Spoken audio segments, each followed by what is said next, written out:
우리 인간은 태어나면서부터 길을 찾는 존재다, 그렇게 이야기를 합니다. 가야 할 길을 찾은 사람, 소망이 있는 사람입니다. 또 가야 할 길을 가고 있는 사람이 행복한 사람이지요. 그리고 간 사람이 승리자입니다. 어떻습니까? 여러분은 가야 할 길을 찾으시고 그 길을 지금도 걷고 계시고 부지런히 가고 계시는 것입니까? 아니면 아직도 가야 할 길을 찾지 못해서 혹시 방황하고 있지는 않습니까?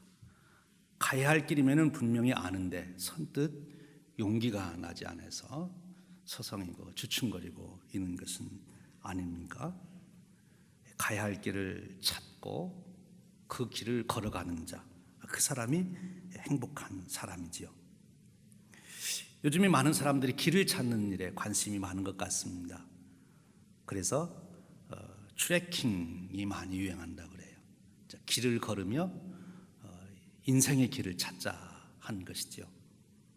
사실 옛날에 많은 철학자들이 자기 나름대로 길을 걸으며 인생에 대한 많은 질문들과 거기에 대한 답을 추구했던 것을 압니다. 우리가 잘 아는 칸트라든지 키에르케고르라든지 그 많은 철학자들이 그들의 삶에 아주 루틴으로 걷던 그런 길들이 있는 거지요.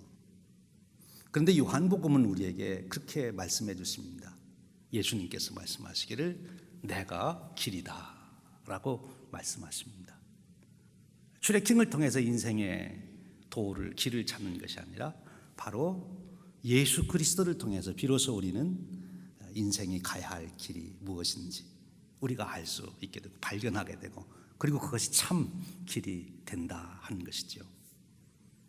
누가복음에서는 이 예수님의 길되심을 다른 이야기들을 통해서 우리에게 소개하고 있습니다. 누가복음은 특별히 제자도에 대한 얘기를 합니다. 제자들이 가야 할 길, 그것이 인간이 가야 할 길이고 그것이 생명의 길이고 영광의 승리의 길이다 하는 것이죠. 제자의 길. 우리가 누가복음을 읽어보면 누가는 예수님의 생애를 설명하면서 특별히 갈릴리 사역을 다 마치시고 이제 예수님이 십자가를 지시러 예루살렘으로 가시는 그 여정, 누가복음으로 보면 9장 51절부터 19장 27절까지 그 사이에 예수님께서 그저 갈릴리에서 예루살렘으로 막연하게 가는 것이 아니라 가는 과정에 일어나는 여러 사건들을 통해서 참 생명의 길이 무엇인지, 정말 제자의 길이 무엇인지를 거듭거듭 가르쳐 주시고 있는 그런 내용들로 채우고 있습니다. 바로 그거지요. 그래서 누가복음 5장의 그런 이야기로 시작이 됩니다. 시몬 베드로가 예수님께 묻는 거죠. 우리가 모든 것을 다 버리고 주님을 따랐습니다. 그럼 우리는 어떻게 된 것입니까? 모든 것을 다 버리고 주님을 따랐다. 그것은 모든 것과 주님을 바꿨다는 얘기죠. 지금까지는 내가 가지고 있는 모든 소유가 내 삶의 목적이고 목표였는데 이제 내 삶의 목적과 목표는 예수 그리스도 당신입니다. 그럼 도대체 그런 삶이란 무엇입니까? 이렇게 질문하고 있는 거죠. 이 질문으로부터 시작해서 계속 이어지는 얘기는 그 질문에 대한 답변이 되고 있습니다. 그런데 이 예수님이 십자가를 향하여 가는 그 길의 마지막 사건으로 지금 이루어지고 있는 것이 오늘 우리가 읽은 삭개오를 만난 사건입니다. 삭개오가 예수님을 만난 이 사건의 이야기, 삭개오의 이야기를 통해서 참 생명의 길이 뭐냐, 참 제자의 길이 뭐냐, 참으로 인생이 살아가야 할 길이 무엇이냐, 구원이라는 게 도대체 무엇이냐 하는 것을 설명해 주고 있는 것입니다. 오늘 우리가 읽은 이 삭개오의 이야기를 보면 우리 눈에 들어오는 몇 가지 단어들이 있습니다. 삭개오는 도대체 어떤 사람입니까? 이렇게 질문하면 삭개오라고 하는 이름을 가진 사람이지요. 그는 세리장입니다. 또한 부자입니다. 그런데 그에게는 키가 작습니다. 이제 계속 이어지는 얘기를 보면 삭개오의 삶을 설명하는 내용 중에 그런 얘기가 합니다.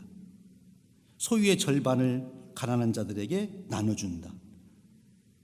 그리고 빼앗은 것이 있으면 갑절이나 갚겠다. 아주 대조적인 이야기가 예수님을 만난 그 시점을 두고 삭개오의 삶의 표현이 달라지는 것을 봅니다. 예수님을 만나기 전 삭개오의 모습, 그리고 예수님을 만나고 난 후에 삭개오의 모습이 달라지는 것이죠.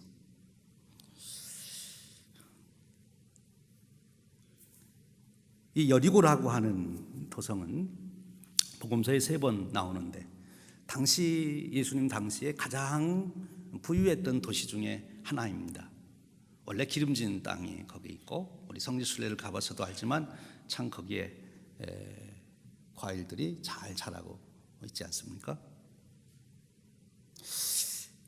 삭개오라고 하는 사람, 원래 여리고에서 태어났는지는 모르겠어요. 그런데 삭개오라고 하는 사람은 오늘 말씀에 의하면 부자가 되었다. 여리고에서 부자다. 그렇게 이제 표현하는 거죠. 그의 직업은 세리장이었다. 그렇게 말을 합니다. 삭개오는 그런 생각을 젊었을 적에 한 것 같습니다. 뭐니 해도 머니가 최고다. 인생에 돈을 벌어야지. 그래야 행복할 수 있지. 이것이 생명의 길이지. 이것이 축복의 길이지. 그리 생각하고 이 삭개오는 아마 열심히 공부한 것 같습니다. 공부를 안 하고야 세리 역할을 할 수가 없죠. 또 공부만 해서 되는 것입니까? 그 당시 로마의 권력을 가진 사람들하고도 잘 관계를 맺어야 합니다. 로비를 잘 해야 되는 거죠. 성사학자들은 이 삭개오가 이 세리장이라고 하는 직분을 돈을 주고 샀다. 그렇게 말합니다. 그러니까 로마의 관료들하고 결탁을 해서 이 세리장 직책을 자기가 사게 된 거지요. 왜요? 그 길이 돈을 제일 잘 벌 수 있는 길이니까. 제일 안전하게 로마의 권력을 등지고 정말 안전하게 할 수 있는 사업이 그것도 세리장입니다. 당시 이스라엘에서 제일 부유했던 도시의 세리장. 그러니까 돈을 많이 벌었겠지요. 성경에서 웬만큼 부자를 부자라고 하지 않지 않습니까? 그런데 이 삭개오를 가리켜서 부자라 이렇게 표현한 것을 보면 그 당시 여리고라고 하는 그 큰 도시에서 어쩌면 가장 큰 부자, 그리고 지금 현재적으로도 가장 수입을 많이 내는 그런 부자, 그것도 앞으로도 보장이 되어 있는 그런 부자가 아니었는가 싶습니다. 그러면 삭개오는 이제 만족했어야 합니다. 내가 이만한 돈을 벌고 이렇게 부귀영화를 누리고 살고 있으니까 나는 만족하다, 행복하다 그래야 될 텐데, 돈을 모으면 정말 만족할 줄 알았는데 돈을 모으고 보니까 그것이 삭개오에게 만족이 되지 못했음을 볼 수가 있습니다. 그것이 만족이 됐다면 예수님 얘기에 귀를 기울일 필요가 없었겠지요. 아마 돈이 최고라고 생각하던 이 삭개오에게 예수님 얘기가 들렸을 것입니다. 앞에서 있었던 시각장애자의 눈을 뜨게 하신 일, 정말 어찌 그런 일이 있을 수 있을까? 도대체 예수님이라는 분은 도대체 누구신가? 그분을 한번 만나보고 싶다. 나는 돈 버는 것이 최고인 줄 알고 돈 버는 길만 찾았는데 예수님을 좀 한번 만나고 싶다. 인생이 돈만 버는 것이 다가 아닌 것 아닌가 하는 생각을 하기 시작했을 거라는 거죠. 예수님의 소식을 들은 것, 그것이 삭개오에게는 은혜입니다. 돈만 버는 것이 모든 인생인 줄 알았는데 그게 아니고 예수님 이야기를 들어보니까 또 다른 세상이 있음을 이 삭개오는 감지하게 된 것이지요. 세리장이 될 만큼 명석했던 삭개오입니다. 예수님 이야기를 들으며 이런저런 생각을 해볼 수 있었을 것입니다. 도대체 예수님이라는 분이 그분은 누군가? 그분을 만나서 내가 아직 돈으로서는 해결하지 못한 인생의 문제를 좀 해답을 찾고 싶다. 그런 마음이 처음에는 시작이 됐겠지요. 삭개오는 성격상 적극적이고 열정적인 사람이었던 것 같습니다. 그래서 돈도 잘 벌었지만 예수님 만나는 일에도 극성을 보이고 있습니다. 예수님을 만나러 갔습니다. 너무나 많은 사람들이 모여서 예수님을 자기가 볼 수가 없어요. 자기는 보니까 키가 작고. 왜 삭개오를 키가 작으니까 작다고 했겠지요. 근데 성경에 왜 이 키가 작은 삭개오를 택하셔서 복음의 역사를 드러내실까? 키가 작다. 삭개오가 아무리 돈이 많아도 키는 크게 할 수가 없거든요. 하루에 10개씩 먹으면 키가 클까요? 안 돼요, 그거는. 아마 이 삭개오는 자기가 키 작은 것이 핸디캡이 돼서 어떻게 해도 키를 크게 보이려고 높은 구두도 신어보고 또 뭐 키 큰다는 약도 먹어보고 다 했겠지요. 그런데 키 크는 거는 사람의 수단과 방법으로는 안 된다는 것을 삭개오가 깨닫게 됐을 것입니다. 그러면서 인간의 한계성을 그는 경험했겠지요. 돈 가지면 다 되는 줄 알았는데 돈으로도 안 되는 것이 있네. 권세로도 안 되는 것이 있네. 인간의 한계성을 그가 경험하는 거지요. 인간의 한계성을 경험하며 그는 그것을 뛰어넘을 수 있는 새로운 세계, 하나님의 세계에 대한 관심을 보이기 시작했을 겁니다. 그런데 바로 예수님에 대한 얘기를 들은 거예요.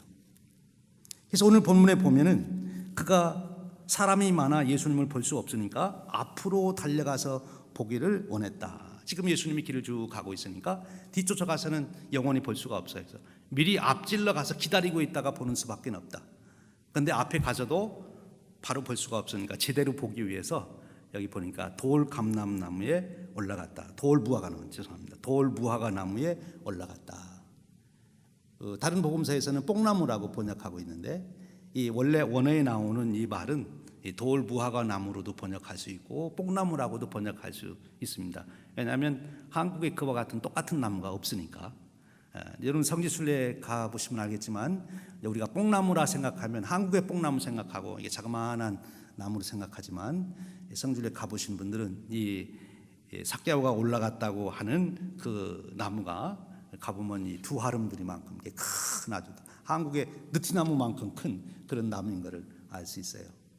바로 그 나무에 지금 삭개오가 올라간 것입니다. 여러분 한번 그 모습을 상상해 보십시오. 키가 작아서 안 보이기 때문에 나무에 올라갔다. 어쩌면 삭개오만 올라간 것이 아니고 동네 어린이들도 개구장이들도 올라가서 지금 예수님 지나가는 것을 보고 있는지 거기에 어른이 끼어가지고 그것도 그 동네의 그 도시의 제일 큰 부자가 거기에 끼어서 같이 나무에 올라가서 그 예수님 지나가는 것을 보려고 하는 그 모습이 인간의 눈으로 보면 우스꽝스럽게 보이는지도 모릅니다. 그런데 지금 삭개오는 예수님 보고 싶은 그 열정에 자기의 이제 체면도 사람들의 이야기도 아랑곳하지 않고 예수님만 좀 봐야 되겠다고 나무에 올라간 그의 열정을 보게 되는 것입니다. 예수님께서 그 자기가 살고 있는 동네를 지나간다고 하는 것은 큰 축복이지요. 은혜지요. 여러분 그렇지 않겠어요? 오늘 또 우리 시카고에 아주 유명한 사람이 지나간다. 그러면 사람들이 서로 만나보려고 아마 구름같이 모일 겁니다. 특별히 예수님이 지나가신다. 그 예수님은 맹인의 눈도 뜨게 하고 문둥병자도 고치고 그랬다. 그럼 얼마나 병자들도 많이 찾아오겠습니까? 은혜지요. 자기 동네에 예수님이 지나가신다고 하는 건 큰 은혜예요. 삭개오가 그렇게 만드는 것이 아니죠. 예수님이 그 길을 선택하신 것입니다. 왜 예수님은 이 삭개오가 살고 있는 여리고를 그것도 삭개오가 돌 무화과나무에 올라가서 자기를 볼 수 있는 그런 동네 돌 무화과나무 밑을 지나가셨을까? 제일 마지막 결론은 우리가 10절에 가보면 나옵니다. 왜 예수님이 그렇게 하셨나? 인자가 온 것은 잃어버린 자를 찾아 구원하려 함이니라 라고 말씀합니다. 삭개오 구원하려고 예수님이 그리로 가신 것이지요. 은혜입니다. 예수님이 오셨어요. 하나님의 은혜, 나를 구원하신 하나님의 은혜가 지금 여기에 일어나고 있습니다. 그런데 그 은혜를 그대로 흘려보내지 않고 삭개오는 기회를 잡았다 하는 것입니다. 그래서 돌 무화과 나무에 올라갑니다. 예수님이 그 밑에 가서 부릅니다. 삭개오야 부릅니다. 이 삭개오라는 이름은 원래 그 뜻이 깨끗한 사람이라 하는 뜻입니다. 아마 예수님이 삭개오를 향해서 삭개오야 이렇게 부를 때 야 깨끗한 사람아 이렇게 의미로 해석이 됐을지도 몰라요. 삭개오는 그 예수님 부르시는 소리를 듣고 깜짝 놀랐겠지요. 어떻게 저분이 내 이름을 알았나. 그리고 내 이름을 불러주신다는 것에 그는 너무나 기뻐합니다. 그리고 말씀합니다. 속히 내려오라. 내가 오늘 내 집에 유하여야 하겠다 라고 말씀합니다. 그랬더니 급히 내려와 즐거워하며 영접했다 하는 말씀을 합니다. 예수님을 영접한 것입니다. 자기 집으로 영접한 것입니다. 그리고 자기 집에서 잔치를 베풀게 된 것입니다. 예수님을 영접해서 잔치를 베풀었다. 예수님 때문에 축제가 일어난 것입니다. 삭개오의 삶에 예수님 때문에 축제가 일어난 거예요. 그런데 축제로만 끝나질 않습니다. 축제를 하는 중에 삭개오가 놀라운 이야기를 합니다. 주여 보시옵소서. 예수님을 향하여 주라고 고백합니다. 그리고 내 소유의 절반을 가난한 자들에게 주겠사오며 만일 누구의 것을 속여 빼앗은 일이 있으면 네 갑절이나 갚겠나이다. 놀라운 고백입니다. 예수님을 만나 축제를 하는 중에 이 삭개오는 놀라운 세계를 보게 된 것입니다.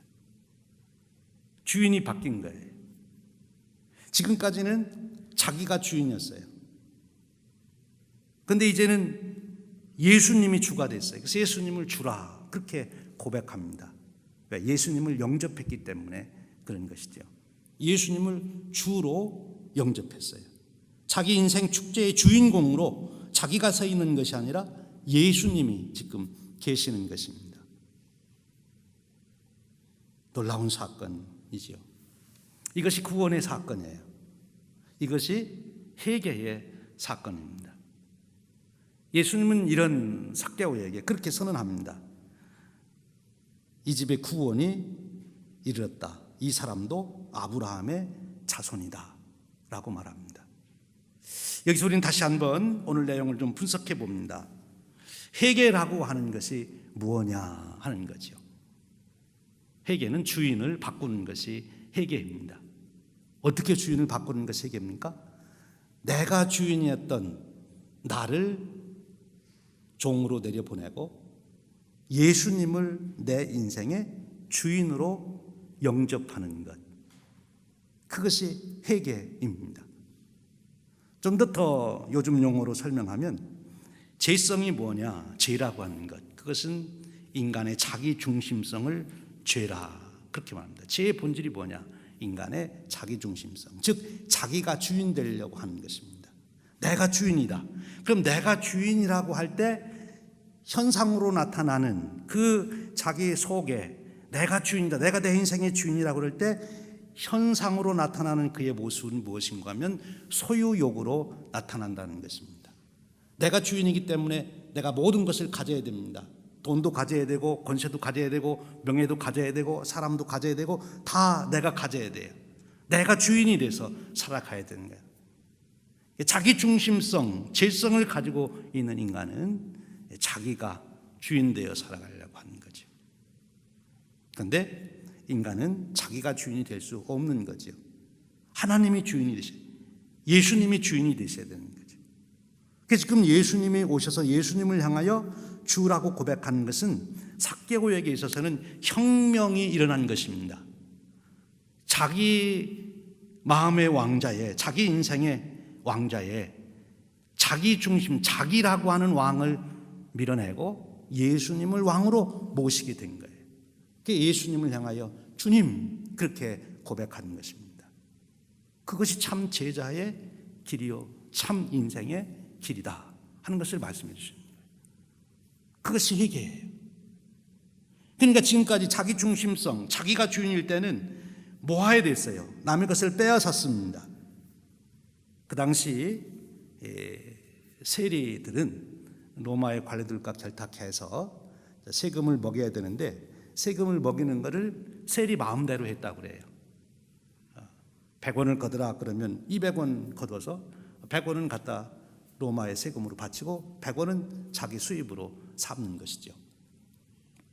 그래서 돈을 많이 버는 거예요.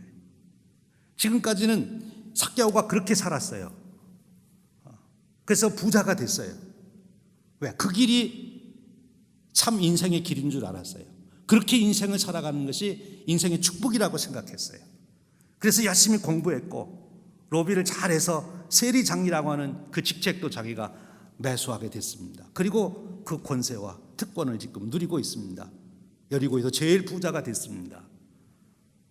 그러면 인생의 모든 문제가 해결될 줄 알았는데 그 자리에 올라가 보니까 그런 게 아니라는 거예요. 돈의 속성이라는 것이 그렇다고 합니다.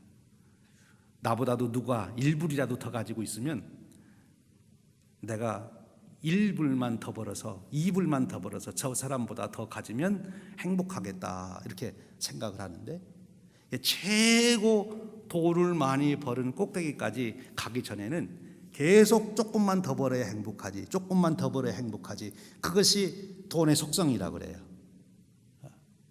돈에 대한 갈증, 돈으로 해결할 수 없다는 거죠. 주인을 바꾸기 전에는 안 바뀌어지는 거예요. 내가 주인 되어 살아가는 내 인생은 끊임없는 욕심의 갈증으로 살아갈 수밖에 없다는 것입니다. 그래서 자기에게 주어진 그 물질의 축복, 그것을 제대로 못 누리는 거예요. 삭개오가 그렇게 부자가 됐는데 그 돈 다 어디에 쓰겠습니까? 남을 나눠줄 수는 없습니다. 자기 거니까 자기가 더 모아야 됩니다. 그래요. 계속해서 그렇게 모으다가 나중에 죽으면 그게 다 누구 것이 될 겁니까? 자기가 돈 많이 벌었다고 10끼 먹고 살 거 아니잖아요. 결국은 쌓다가 나중에는 다 놓고서 가야 되는 것 아닙니까? 그런데 그것을 못 깨닫는 거죠.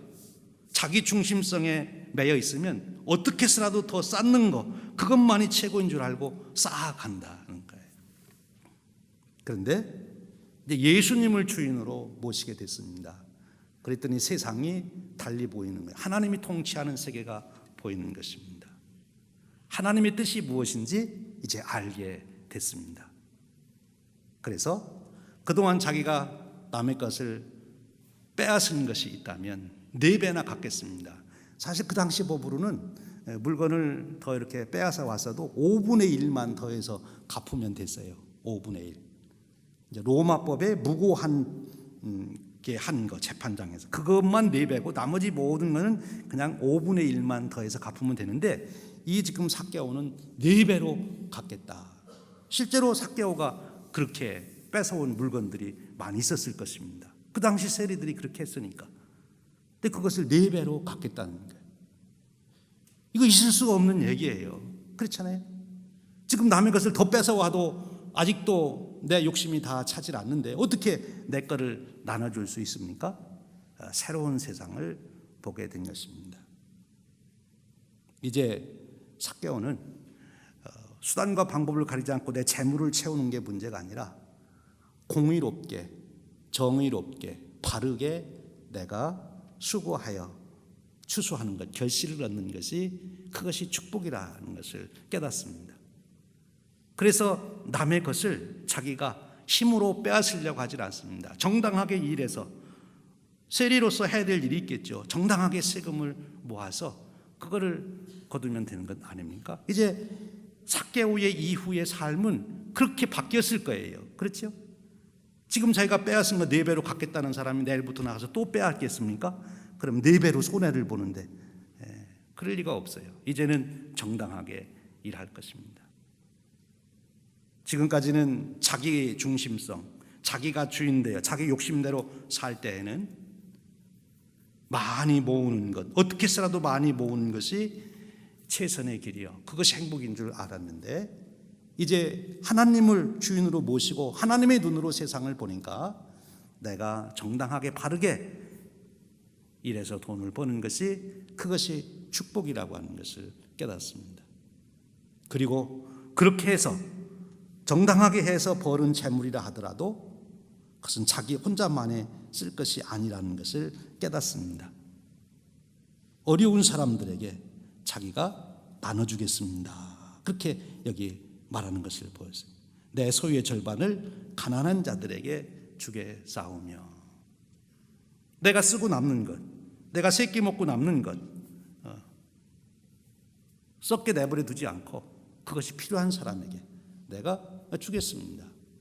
하나님께서 나를 하나님의 손이 되어 살라고 그걸 내게 주신 것인데, 하나님 심부름 제가 잘하겠습니다, 그렇게 지금 바뀌는 거지요. 왜요? 내가 주인이 아니거든요. 하나님이 주인이시거든요. 우리 주님이 주님이시거든요. 그러니까 주님의 뜻대로 사는 세상을 보게 되는 거지요. 삭개오에게 혁명이 일어난 것입니다. 자기가 주인 되어 살던 주인의 자리에서 내려와 청지기가 되고 종이 되고, 그리고 예수님이 자기 인생의 주인 가운데 서시게 된 것입니다. 이제 주님께서 말씀하십니다. 예수께서 이르시되 오늘 구원이 이 집에 이르렀으니 이 사람도 아브라함의 자손이다. 왜 삭개오의 이름을 삭개오라고 지었을까? 놀라운 섭리 가운데 그렇게 됐다라고 봅니다. 이름은 그 사람의 정체성을 드러내는 것입니다. 그래서 하나님께서 성경에 보면 아브라함의 이름도 바꿔주고 야곱의 이름도 이스라엘이라고 바꿔주지요. 이제부터 내가 새로운 존재로 살아가야 된다. 사실 삭개오는 원래 깨끗하게 살도록, 바르게 살도록 그 정체성을 가지고 살아야 됐었는데 그동안 자기 이름을 잃어버렸어요. 그런데 이제 예수님을 만나서 그것을 다시 찾은 겁니다. 여러분, 하나님께서 우리 인간을 창조하실 때 어떻게 창조하셨습니까? 하나님의 형상으로 지으셨습니다. 누구보다도 하나님의 뜻을 잘 알고 하나님의 대리자로서 이 땅을 살도록 그렇게 우리를 창조하셨습니다. 그런데 그런 인간이, 하나님을 바라보고 하나님과의 관계 속에서 살아가야 되는 인간이 하나님과 단절하고 하나님에게서 잃어버려진 자가 되었어요. 오늘 여기 보니까 잃어버린 자를 찾아 구원하라 하신다 했는데 잃어버려진 자가 되었어요. 본래 인간의 그 놀라운 축복, 특권, 그것을 잃어버렸어요. 자기 신분을 잃어버린 것입니다. 그런데 오늘 예수님을 주인으로 모시면서 그는 자신의 신분을, 정체성을 다시 되찾게 되는 거예요. 아브라함의 자손이다 한 것입니다. 이제 삭개오는 그의 신분이 바뀐 거예요. 우리가 소유냐 존재냐 하는 책에서 에릭 프롬이 얘기한 대로 인생의 참된 진정한 삶은 소유에 있지 않고 존재에 있다. 내가 누구냐가 더 중요합니다. 내가 무엇을 가지고 있느냐가 아니라 내가 누구냐 하는 것이 중요한 것이죠. 내가 많이 가지고 있는 것, 그것이 중요한 것이 아니라 내가 누구이냐 하는 것입니다. 이 질문에 우리는 나는 주님의 종입니다. 주님의 제자입니다. 주님께서 내 인생의 주인이십니다. 이것이 삭개오의 고백이고 이것이 구원받은 자의 고백이 된 것입니다. 언제 이런 놀라운 역사가 그럼 삭개오의 인생 가운데 이루어지게 된 것입니까? 예수님을 모시면서부터, 그리고 예수님을 모신 다음에 그 집에서 잔치를 베풀 때 이런 놀라운 역사가 일어나는 거예요. 우리에게도 언제 내 존재를 찾고 내 인생, 나라고 하는 존재의 바른 위치가 무엇인지 그걸 우리가 언제 확신하고 확고히 잡고 이게 내가 갈 길이라고 확신하고 결단할 수 있느냐?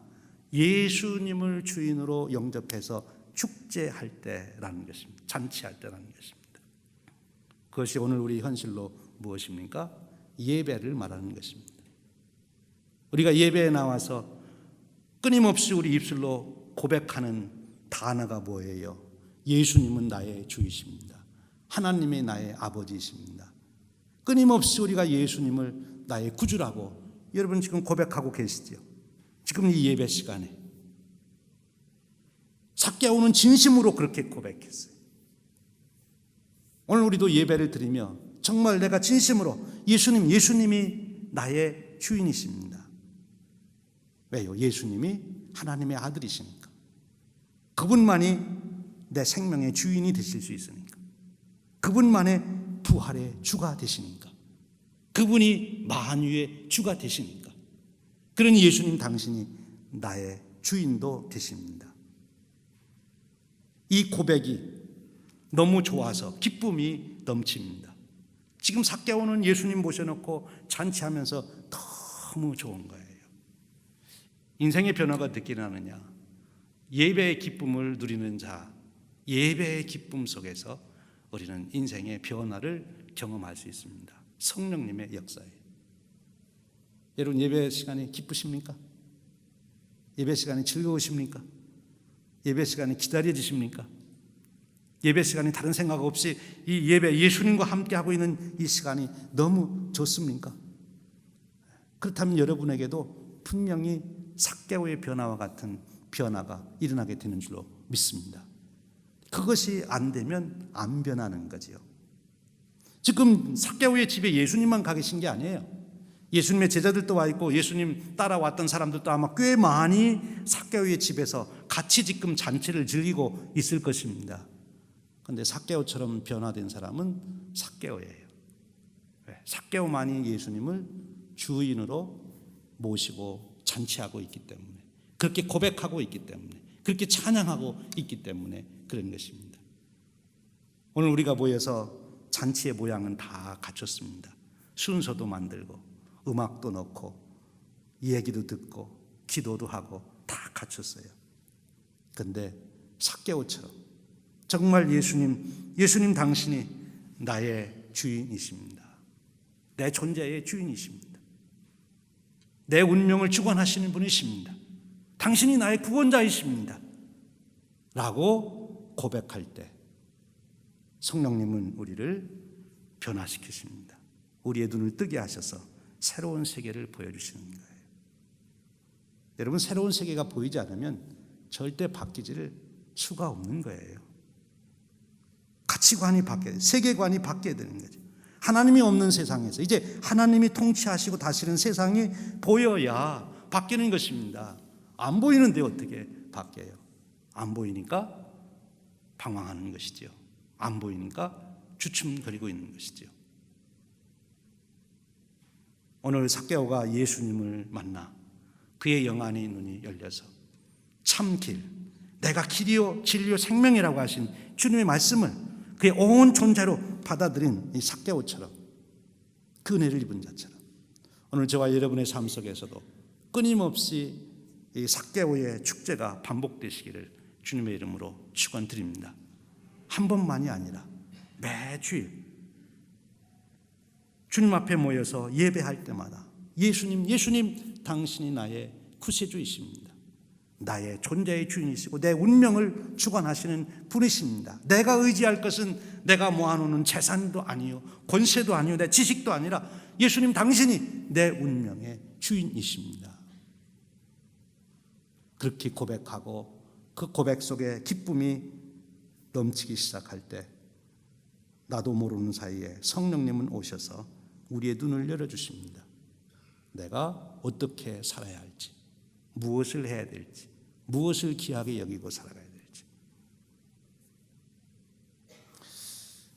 지금 우리 사람들, 우리 세상 사람들, 또 우리들을 포함한 모든 사람들은 극도한 물질주의 문명 속에 살아갑니다. 그래서 삭개오가 가졌던 생각처럼, 삭개오가 예수님을 만나기 전에 가졌던 생각처럼 돈만 많이 모으면 된다 하는 생각으로 돈만 의지해서 우리가 살아가고 있는 것은 아닙니까? 삭개오처럼 한번 생각해 보십시오. 우리 인간의 한계성, 돈이면 다 되는 것입니까? 우리 인생을 주관하시는 주님을 사모하십시오. 그리고 주님을 영접하십시오. 그리고 주님과 함께 잔치를 벌이십시오. 그러면 여러분의 인생은 참된 인생, 그 길을 가시게 될 것입니다. 이런 축복이 저와 인생의 여러분의